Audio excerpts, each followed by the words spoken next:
오늘 함께 은혜 받으실 하나님의 말씀은 디모데후서 2장 1절에서 2절의 말씀입니다. 제가 봉독에 올리도록 하겠습니다. 내 아들아, 그러므로 너는 그리스도 예수 안에 있는 은혜 가운데서 강하고 또 네가 많은 증인 앞에서 내게 들은 바를 충성된 사람들에게 부탁하라. 그들이 또 다른 사람들을 가르칠 수 있으리라. 아멘. 오늘 저는 여러분과 함께 다음 세대를 은혜 안에서 강하게 하라 하는 말씀에 은혜를 함께 나누고자 합니다.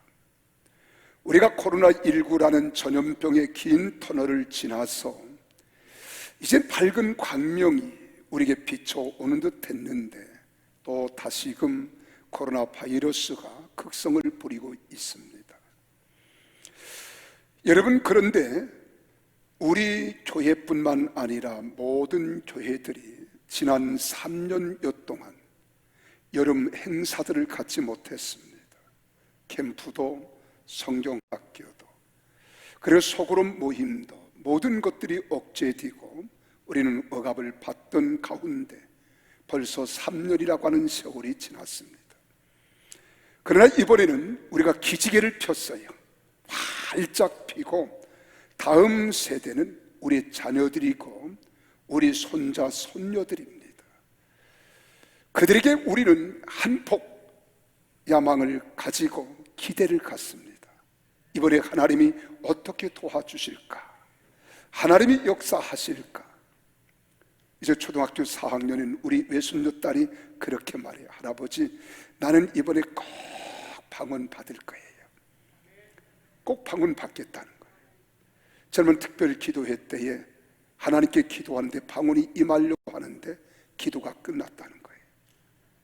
그러니까 아쉽게 끝났는데 하나님께서 방언 기도를 내게 허락하실 것 같다는 거예요. 그래, 이번에는 어떤 일이 있어도 나는 방언 기도 받을 거예요. 방언의 은사 받을 거예요. 그 야무진 이야기를 듣는 가운데 내게도 소망이 넘쳐났어요. 그래, 이번에 우리 아이들에게 주님을 만나게 해야 한다.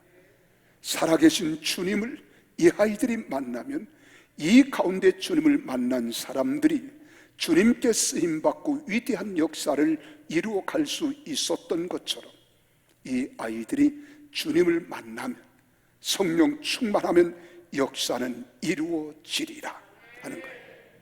다음 세대가 누굽니까? 우리의 자녀들입니다. 우리의 손주, 우리의 손자, 손녀들입니다. 얼마나 기대가 되는지 몰라요. 더 나아가 이 아이들이 미래에 가문을 일으킬 자들이에요. 그리고 민족 위에 우뚝 세움받아 역사 앞에 민족을 이끌어갈 지도자들입니다. 세계 인류사에 이들이 없어서는 아니될 소중한 아이들, 우리의 자녀, 손들, 다음 세대입니다. 그리고 우리 교회의 미래의 일꾼들입니다.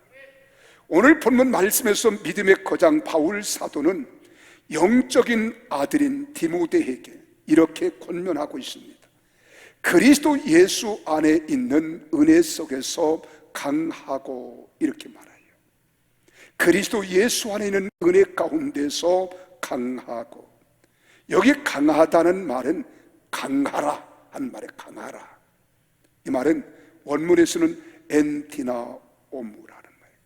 엔디나오무. 이 말은 내 안에서 힘을 나타내는 게 아니에요. 외부로부터 힘을 얻는다는 겁니다.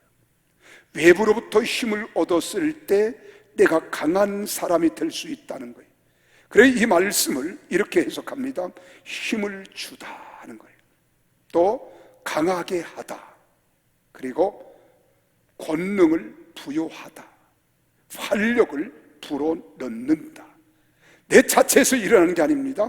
외부로부터 내게 힘을 불어넣어 줄 때, 활력의 힘이 내게 다가올 때 우리는 강하여질 수 있다는 겁니다. 삶의 가운데서 항상 강해야 할 것을 바울은 말씀하면서 강함의 원천은 디모데 자신에게 있는 것이 아니라 외부에 있으니 디모데, 너는 단지 이 힘이 자신을 맡기면 된다는 거예요. 이 힘에 너를 맡기라는 거예요. 너는 그를 의지하는 거예요.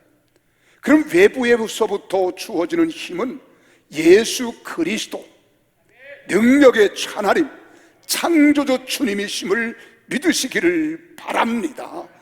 그 주님이 우리에게 다가오시면 약한 자가 강함을 얻습니다. 병든 자들이 치료함을 받습니다. 불행한 자들이 행복한 인생을 살아갈 수 있는 삶의 자세와 태도를 취할 수 있다는 거예요. 이런 사람은 세상을 겁내지 않습니다. 두려워하지 않습니다. 세상 속에 예수 그리스도를 통하여 나로 인하여 하나님의 역사를 이 땅에 이루어가는 사람을 가르쳐 말하고 있습니다.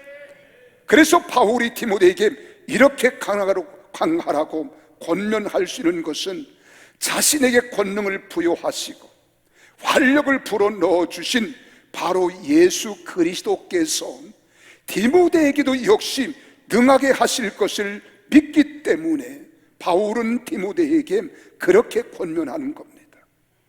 그래서 바울이 디모데전서 1장 12절에서 내가 이렇게 된 것은 주님의 은혜로 됐다 하는 거예요. 우리 같이 한번 읽어볼까요? 시작. 나를 능하게 하신 그리스도 예수 우리 주님께, 그러잖아요. 나를 능하게 하신 그리스도 예수 우리 주님께 내가 감사한다는 거예요.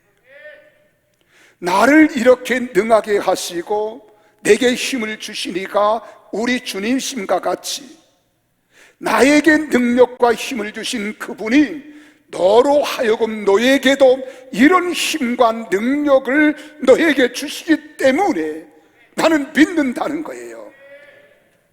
그러므로 내 아들아, 너는 이 은혜 안에서 강하여져라 하는 거예요. 이 은혜 안에서.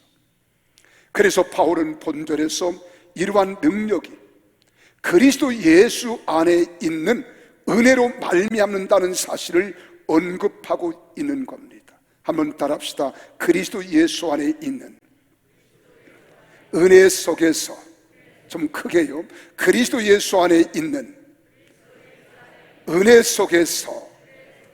자, 이 말씀은 아들 디모데가 권능과 활력을 강하게 회복할 수 있는 것은 그리스도 예수 안에 있는 은혜의 영역과 그 범위 가운데에서 이루어질 수 있다는 것을 말하고 있는 겁니다. 아들 디모데가 강하여질 수 있는 것이 자신의 힘이 아니라는 거예요. 노력에 의해서 이루어지는 것이 아니라는 거예요. 오직 그리스도 예수 안에서 값없이 주시는 선물에 의하여 이루어 주시는 하나님의 능력임을 믿으시기를 바랍니다. 이 은혜가 그리스도 안에 있다는 것은 이 선물인 은혜 역시 그리스도께로부터 말미암다는 것과 모든 성도의 힘의 원천이 바로 그리스도라는 사실을 분명하고도 확실하게 말씀하고 계시는 겁니다. 그래서 로버트손이라는 사람이 그렇게 말을 합니다. 그리스도는 우리가 그분과 교제하는 그 동안만 힘을 주시는 발전기와 같은 분이라, 이렇게 말해요. 이 말을 이렇게 쉽게 말합니다. 여기 선풍기가 돌아가고 있어요. 아주 이 선풍기는 스스로 팔랑개비를 돌릴 수 없어요. 전기 에너지가 와야 되는 거예요. 전기 에너지는 코드에 꽂아야 됩니다. 전기가 전달되는 순간 이것은 돌아가게 되어 있습니다. 그러나 전기 에너지가 없는 선풍기는 전혀 상관이 없습니다. 아무런 힘도 없어요. 바람을 일으킬 만한 기능도 발휘하지 못합니다. 전기 에너지가 들어가야 돼요. 오늘 우리라고 하는 존재도 마찬가지입니다. 하나님이 여러분과 나를 창조할 때에는 하나님과 교통하며 교제하며 살아갈 수 있는 존재로 하나님이 창조하신 하나님의 피조물임을 믿으시기를 주의 이름으로 축원합니다. 그래서 지금 바울은 본문에서 그리스도 예수 안에 있는 은혜 속에서 강하여지는 것 외에 다른 어떠한 것도 없다는 거예요. 그러면서 한 가지 더 언급하는 것이 있습니다. 그것은 바로 그가 많은 증인 앞에서 바울에게 듣고 배운 바를 충성된 사람들에게 부탁하는 것입니다. 그래서 많은 증인들이란 단순한 구경꾼들과 같은 의미 없는 존재들이 아니라 상당한 영향력을 지닌 증언자들을 말하고 있는 거예요. 바울은 아들 디모데에게 많은 증인들이 보이는 그 앞에서 백력의 복음을 충성된 증인들에게 부탁하라고 지금 말하고 있습니다. 이 말씀은 생명의 말씀인 그리스도의 진리를 부탁하는 일을 함부로 아무에게나 무분별하게 이루어져서는 안 된다는 겁니다. 반드시 충성된 사람들에게 부탁하라. 이 말을 원문에서 보니까 피스토이스 안드로포이스 이 말을 썼어요. 이 말은 신실한 사람들, 믿음직한 사람들에게 부탁하라는 거예요.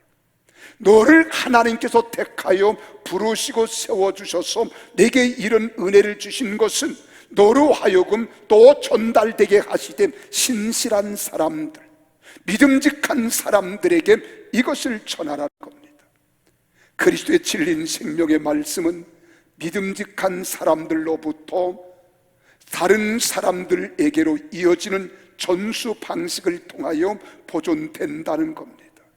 그렇다면 본문에 저희가 또 다른 사람을 가르칠 수 있으리라. 여기에서도 다른 사람들 역시 무분별한 사람이 아닙니다. 진리를 위탁받은 믿음직한 사람들과 같은 부류의 사람들입니다. 믿음직한 사람들로부터 믿음직한 사람들에게로 예수 그리스도의 진리는 끊임없이 가르침의 연결고리로 전파되고 하나님 나라는 확장되어져서 하나님의 뜻이 이 땅에 이루어지게 해 주시겠다는 거예요. 그래서 하나님 나라가 확장되어지는 겁니다. 하나님 의가 이루어지는 것입니다. 그것이 바로 하나님의 나라요 하나님의 영광된 거룩한 것임을 믿으시기를 바랍니다. 그래서 나는 여러분 가정이 꼭 그렇게 되기를 바랍니다. 우리 교회가 그러한 장소가 되기를 바랍니다. 여러분들 때문에 세상이 변화되고 세상이 거듭나서 세상의 역사를 가져오는 능력자들이 되어지기를 주 이름으로 축원합니다. 이것이 우리 힘으로 된다는 것이 아닙니다. 우리의 능으로 되어지는 것도 아닙니다. 그리스도 예수 안에서 은혜 속에 강하여질 때 가능하다는 거예요. 한마디로 본문에서 바울은 아들 디모데에게 다음 세대들 일꾼들을 양성하여 복음 사역 하나님 나라의 거룩한 일을 명령하고 계시잖아요. 그런데 여기 세 가지를 잊지 말라는 거예요. 이것을 이루기 위해서는 이 세 가지를 가슴에 새기라는 거예요. 이것이 바로 3절에서 6절에 기록된 말씀입니다. 세 가지 비유로 말합니다. 그 첫째는 좋은 군사라. 한번 같이 읽어볼까요? 너는 그리스도 예수의 좋은 병사로 나와 함께 고난을 받으라. 병사로 복무하는 자는 자기 생활에 얽매이는 자가 하나도 없나니 이는 병사로 모집한 자를 기쁘시게 하려 함이라. 여기 좋은 군사, 좋은 병사 이렇게 말합니다. 두 번째로는 경계하는 자라고 했어요. 5절 같이 읽습니다. 시작. 경계하는 자가 법대로 경계하지 아니하면 승리자의 관을 얻지 못할 것이며. 그리고 세 번째로는 수고하는 농부에 대해서 비유로 말하고 있습니다. 같이 읽습니다. 수고하는 농부가 곡식을 먼저 파는 것이 마땅하니라. 자, 그러면 여기서 기록한 좋은 군사라고 하는 말은 좋은 일꾼은 이 세상의 삶에 매여서는 안 된다는 거예요. 오직 하나님의 나라를 위해서 주의 명령에 절대 복종하는 삶을 살아갈 때 가능하다는 겁니다. 하나님이 그런 자들을 써주시겠다는 거예요. 그런 자들이 은혜를 주시겠다는 거예요. 그런 자들이 이 땅에서 머리가 될지언정 꼬리가 되지 아니하고 으뜸이 될지언정 꼴찌가 되지 아니하며 모든 사람을 치리할지언정 치리함 받지 않는 사람으로 하나님께서 사용해 주시겠다는 겁니다. 좋은 군사, 좋은 병사. 두 번째는 경계하는 자입니다. 이 경계하는 자는 마땅히 주님께서 가르치신 진리의 말씀에 따라서 살아야 한다는 거예요. 세상을 살아가는 법은 여러 가지 많이 있습니다. 그러나 하나님 말씀을 벗어나지 말라는 거예요. 하나님의 룰을 벗어나면 안 된다는 겁니다. 하나님 원칙인 말씀 아래 거할 때 반드시 그는 경계하는 자와 같이 면류관을 얻을 수 있다는 겁니다. 그리고 세 번째로는 수고하는 농부입니다. 여기 농부는 사역의 결실을 맺기까지 성실함으로 사역을 수행하는 자를 가르쳐서 말하고 있습니다. 비가 오나 눈이 오나 이 농부는 사역의 결실을 맺을 때까지 풀을 뽑아주고 농약을 치고 그리고 손질을 해주는 겁니다. 그러면 좋은 결실이 맺혀진다는 거예요. 그리고 7절에서는 바울 자신의 교훈을 깊이 숙고할 것을 당부하는 겁니다. 자, 오늘 이 말씀을 여러분들에게 단 한마디로 말씀을 드립니다. 다음 세대를 은혜 안에서 강하게 하는 원천, 우리 자녀들이 이 땅에서 멋진 삶을 살아낼 수 있는 원천, 우리의 다음 세대들이 아무리 세상이 어렵고 힘들고 어려울지라도 이런 상황에서 승리할 수 있는 그 힘의 근원, 이것은 은혜 안에서 가능하다는 거예요. 예수 그리스도 안에서 가능하다는 거예요.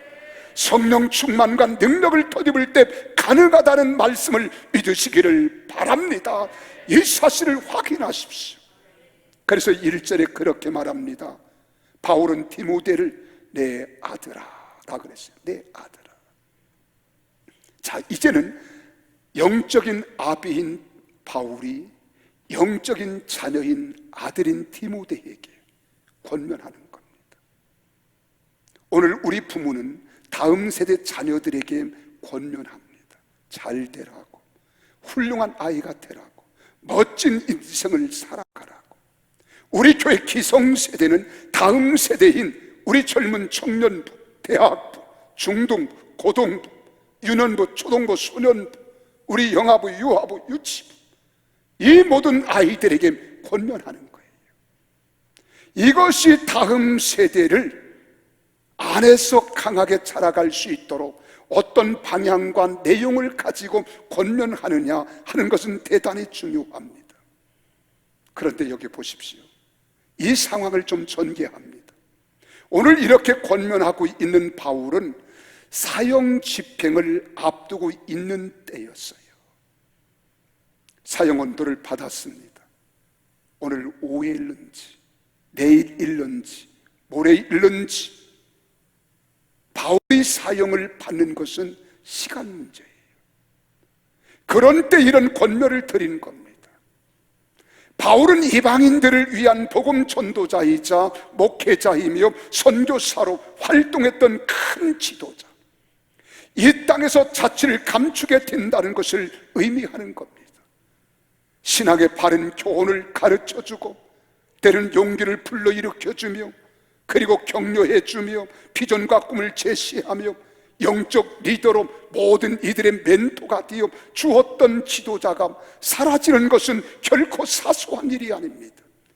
이건 영적인 비극이고 시대적인 아픔입니다. 영적인 지도자를 잃어버린다면 사람들은 혼란과 혼돈 속에서 어찌할 바를 모르고 갈피를 잡지 못하고 당황할 사람들도 많이 있을 것입니다. 신앙적으로나 사역면에서 그리고 인생길에서 모든 이들에게 혼란이 올는지도 모릅니다.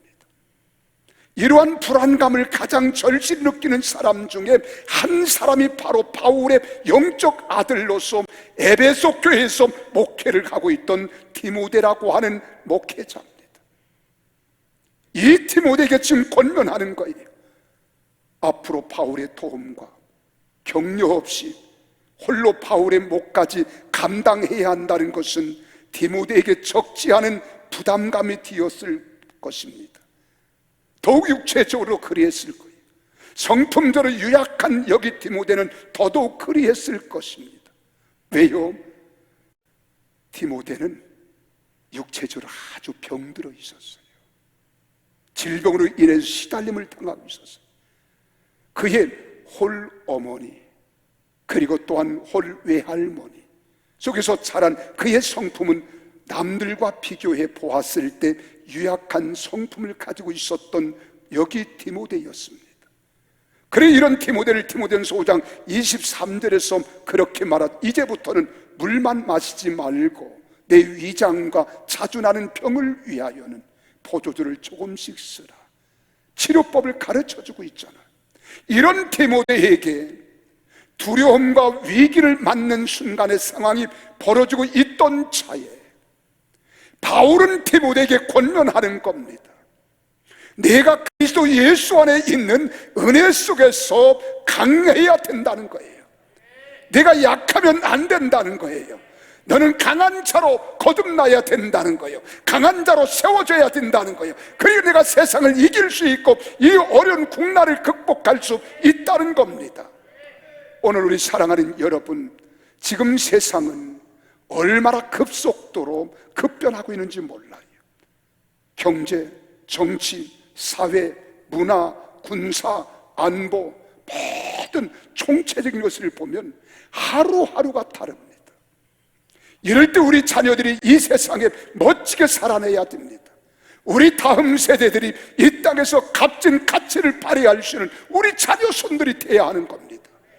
이들에게 우리는 무엇을 가르쳐 줄 수 있습니까? 무엇을 남길 수 있습니까? 무엇을 조언할 수 있습니까?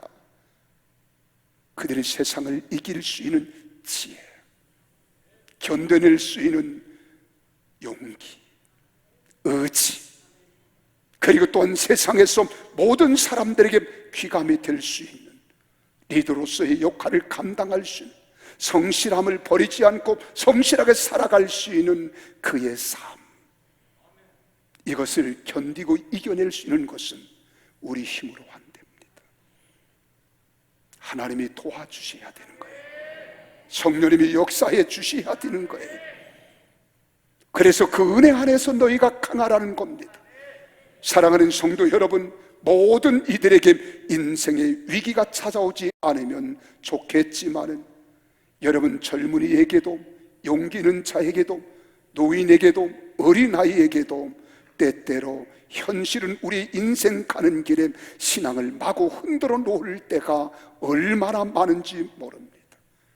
우리뿐만 아닙니다. 우리 다음 세대인 자녀, 우리의 손자들에게도 신앙의 길을 걸어갈 때 불안한 미래와 자신의 연약함으로 인해서 신앙이 자주 흔들리는 것이 사실입니다. 그래서 모세를 사용하시고자 하실 때 모세를 생각해 보세요. 모세는 이만하면 됐다라고 생각했던 때가 40였을 때예요. 자기 힘으로 하려고 했지만 그는 실패자가 되어지고 살인자의 누명을 쓰고 미디안 광야로 도망을 갔습니다. 40년 동안 광야에서 훈련을 받았습니다. 이제 하나님이 됐다는 거예요. 이제 여기 모세도 철이 들만하지요. 하나님이 모세를 불렀습니다. 내가 너를 보내겠다는 거예요. 내가 너를 영도자로 쓰겠다는 겁니다. 그런데 모세는 뭐라고 대답합니까? 아니라는 겁니다. 훗날 선지자 중에 선지자로 인정받고 쓰임받기는 하지만은 광야에서 출애굽 사명을 받을 때 자신은 도저히 그에 합당하지 않은 자라고 거듭 변명하지 않습니까? 그 사명 앞에서, 그 부르심 앞에서 자신의 능력, 자신의 지식 역시 한없이 작아 보인 것입니다. 그래서 나는 할 수 없다는 것, 못한다는 겁니다. 여러분, 이것은 비단 모세만 그런 것이 아닙니다. 사사였던 기도원에게도 하나님이 쓰시겠다는 거예요. 근데 하나님과 밀담을 하잖아요. 나에게 이런 표적을 보여달라는 거예요. 이렇게 하시면 하나님이 나와 함께 하시면 믿고 내가 하겠다는 거예요.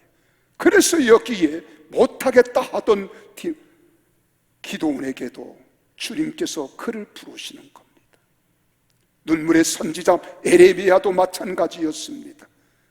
이같이 두렵고 떨리는 위기감을 느끼기는 마찬가지였습니다. 그렇다면 오늘날 우리는 어떻습니까? 모세, 기도원, 에레미야가 하나님 부르심 앞에 느꼈던 그 두렵고 떨리는 마음을 오늘 우리도 느끼고 있지 않습니까? 더 나아가 다음 세대인 우리의 자녀 손들은 어떻게 하시겠습니까? 잘 생각해 보십시오. 오늘 여러분들에게도 하나님 말씀대로 살려고 할 때 믿음을 지키지 못하게 하는 위기가 찾아온 적이 있을 겁니다. 흔들릴 때가 있었을 겁니다. 뒤로 머뭇거릴 때가 있었을 거예요. 멈칫거리고 우리는 앞으로 나아가지 못하고 방향을 잡지 못하고 방황할 때도 없잖아 있었을 것입니다. 이것이 하나님의 뜻임을 분명히 알지만은 주변 상황과 문제가 내 자신보다 거대하게 보일 때가 있었습니다. 그래서 부르심과 말씀을 뒤로하고 도망치고 싶을 때가 있지 않았습니까? 그때 우리는 본문의 바울의 권면의 말씀을 되새겨야 합니다. 내가 신앙의 위기를 만났을 때, 어려움을 겪고 있을 때, 내가 위기 앞에 앉아 있을 때, 위기를 느낄 때일수록 우리는 주님께 더 나아가야 합니다.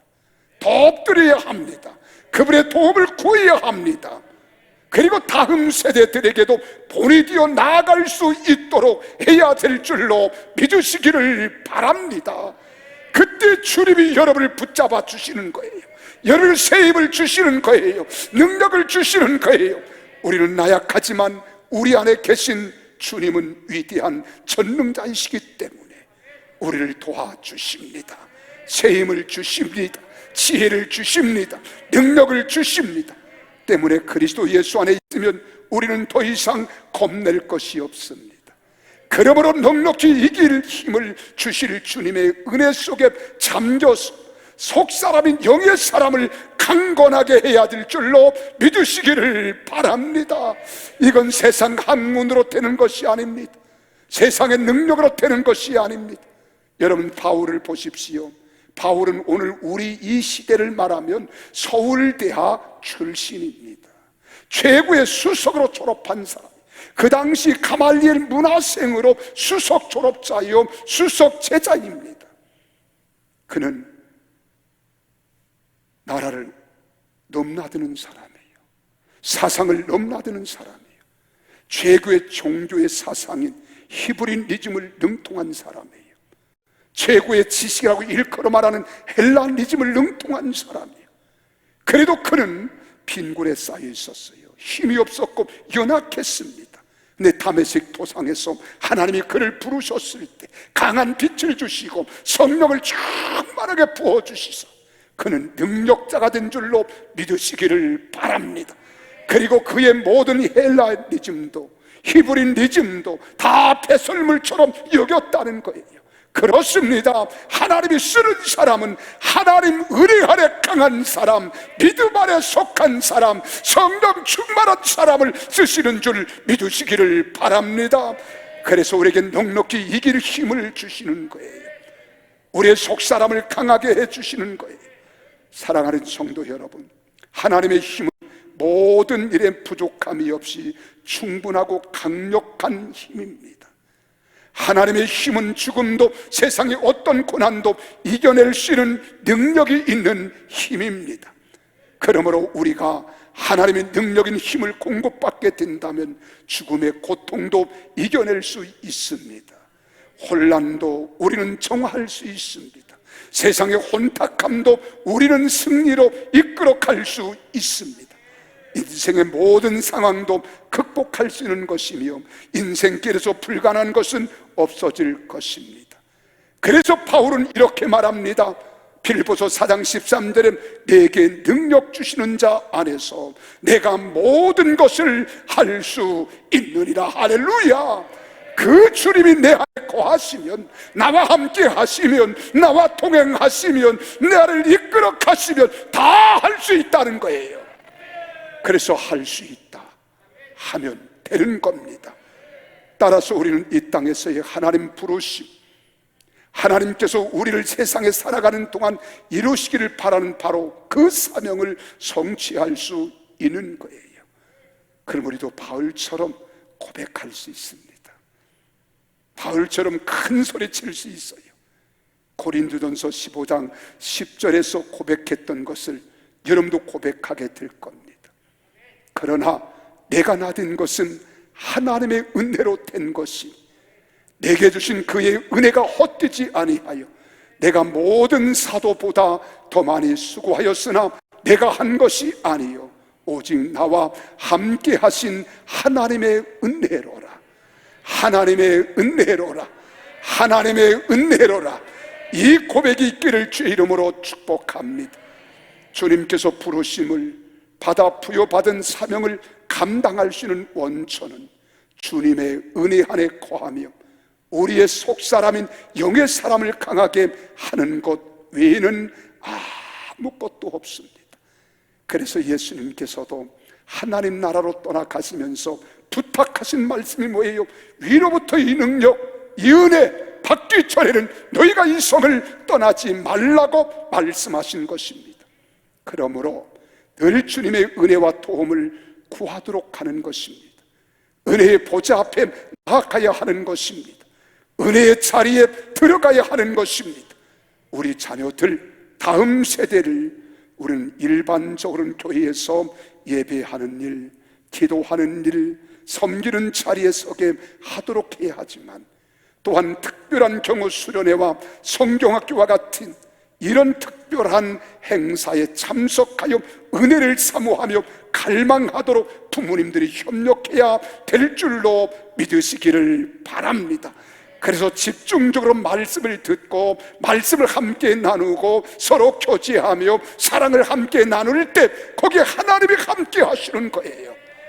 그래서 오늘날 하나님께로부터 귀하게 쓰임받은 사람은 거의 다 보면 붕해라든가 성경학교라든가 수련회 은혜를 받은 사람들이에요. 여기 강 목사도 부흥에 참석했다가 수련회 참석했다가 은혜를 받고 오늘 이 자리에 서게 된 겁니다. 이것이 하나님의 은혜입니다. 하나님의 은총입니다. 그래서 우리 다음 세대들에게 은혜의 자리에 머물게 하면 보혜사 성령님을 충만히 받는 거예요. 이제 사랑하는 여러분, 코로나 때문에 수련을 보내야 할까 말아야 될까 망설이는 분이 계십니까? 반드시 보내십시오. 우리 가족이 휴가를 가는데 함께 해야 할 우리 가족 구성원이기 때문에 가족 휴가를 데리고 가야겠다. 수련을 보내야 할까? 가족 휴가를 같이 갈까? 망설이지 마십시오. 동질성을 가지고 함께 그룹을 지어 아름다운 신앙의 삶을 살아가는 바탕이 될 수 있는 수련을 반드시 보내야 합니다. 내가 학원을 보내야 할까? 말아야 할까? 고민하지 마십시오. 공부는 평생 하는 거지만 이런 수련은 항상 날마다 있는 것이 아닙니다. 여러분, 우리가 이 땅에 지적으로 쌓아가는 것도 중요하지만 더 중요한 것은 하나님과 영적 관계를 이룰 수 있는 영의 사람, 영적인 품성을 바로 세워줘야 될 줄로 믿으시기를 바랍니다.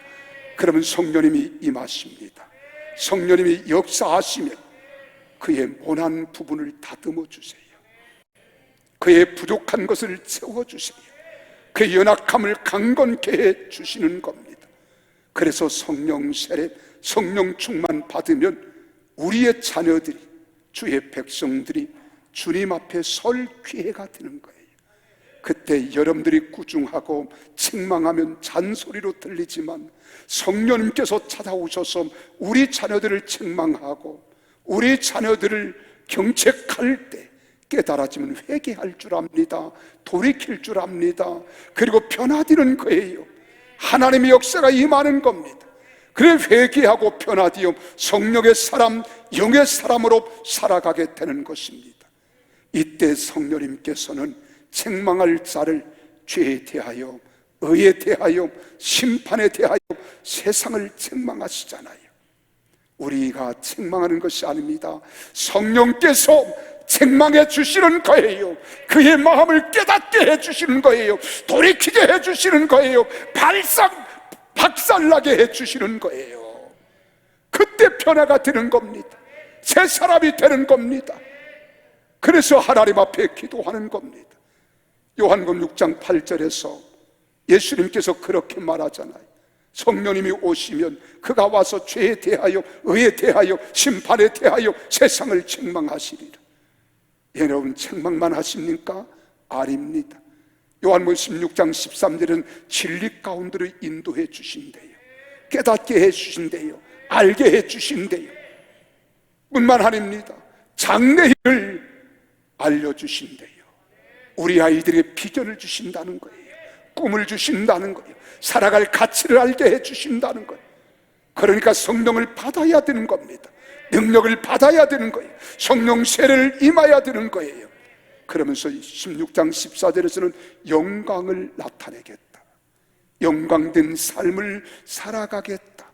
하나님을 영화롭게 하는 삶을 살게 해주시겠다는 겁니다. 그러니 얼마나 평안이 있겠습니까? 기쁨이 있겠습니까? 감사가 있겠습니까? 그래서 16장 33절에서 말하는 겁니다. 평안을 주고 담대함을 주시며 세상을 이길 수 있는 능력을 주신다는 겁니다. 이런 자녀들로 세워가기를 원하시면 아멘 하시오. 이런 자녀가 세상을 이길 수 있는 겁니다. 어떤 고난과 역경에서도 승리할 수 있는 줄로 믿으시기를 바랍니다. 그래서 너희가 세상에서는 환난을 당하나 강하고 담대하라. 내가 세상을 이기었느니라. 할렐루야. 우리 힘으로 이기는 것이 아닙니다. 하나님 은혜 속에서 하나님의 성령을 부어주실 때 하나님의 영으로 세상을 이기는 자가 될 줄로 믿으시기를 바랍니다. 어제 국민일보 미션란에 이런 기사가 났습니다. 쇠마 교육의 대가요, 대한민국에 약 50여 권의 책을 집필하신 현웅수 박사를 기억하실 거예요.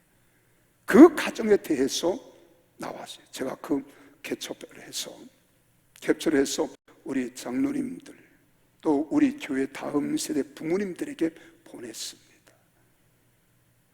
이 현웅수 박사님이 미국에서 학자로 또 목회자로 목회하시던 분이에요. 근데 이 주시 유대인들 교육을 관심을 갖고 구약학을 공부하고 유대인들의 교육에 관심을 가지고 교육학을 공부하면서 목사이지만 자신이 부끄러움을 느낀 거예요. 그래서 사랑하는 아내, 사형제, 아들들을 다 불러 모아놓고 내가 너희들에게 잘못했다, 나를 용서해다오. 그리고 회개하는 마음으로 가족, 아내에게, 자녀에게 용서를 구했다는 거예요. 그리고 가정에 소통하기 시작했습니다. 그리고 이제는 교육이 더 세게 들어갔어요. 그래, 고난의 역사를 기억하고 잊지 말라. 그럼 너는 대한민국, 미국에 살고 있는 미국 시민권자지만, 우린 미국 사람이지만 대한민국 고국을 잊지 말자. 그래야 때가 되면 고국을 방문케 했습니다. 그리고 제일 먼저 충청북도 보훈 사람인데 이 현웅수 박사를 양육하고 훈련하기, 교육하기 위해서 너희 할머니는 이 보훈시장을 다니며 머리에 광주를 이고 행상을 하면서 돈을 모아 이 애비를 교육했단다. 그 현장을 답사하는 거예요. 뿐만 아닙니다. 방학 때가 되어지면 학교에 교환학생으로 보내서 한글을 익히게 하고, 그리고 대한민국의 36년 동안 일제 압박을 받아가며 고난을 겪을 때 우리 민족이 얼마나 서름과 고통을 겪고 하는가. 독립기념관, 그리고 또한 전쟁기념관, 6.25 고통이 우리 민족에 얼마나 큰 고통이었는가. 이런 것들을 가르치기 위해서 전쟁기념관, 또 우리 독립기념관, 그리고 순교자들의 피가 흐르는 곳 다 교육을 시키는 거예요. 그런데 사형제가 다 미국의 거성들이 되었어요. 그 가운데 세 번째 아들 삼남이지요. 이 삼남 현상진이라고 하는 아들은 미국 연방 법무부의 차관보가 된 겁니다. 법제처장이 된 거예요. 한국계 미국인 중에 미 행정부 최고위의 직책을 소유한 사람, 누리는 사람. 이제는 그는 얼마든지 법무부 장관도 되어지고 앞으로 더 크게 나아갈 수 있는 미래가 있는 거예요. 이제 나이가 43밖에 되지 않았습니다. 그 아들이 이렇게 회고합니다. 아버지가 이렇게 힘들고 어렵게 우리를 교육할 때 원망도 됐다는 거예요. 아버지를 탓하기도 했다는 거예요. 왜 우리만 이렇게 해야 되는가? 근데 그의 아버지 현웅숙 교수는 하버루타 교육, 질문하고 대화하고 토론하고 논쟁하는 유대인들의 전통 학습법을 숙지하게 한 겁니다. 그럼 결론이 뭔 줄 아십니까? 아이들 원하는 대로 해주지 말라는 거예요. 바란 대로 해주지 말라는 거예요. 아이들은 고생시키며 키우라는 겁니다.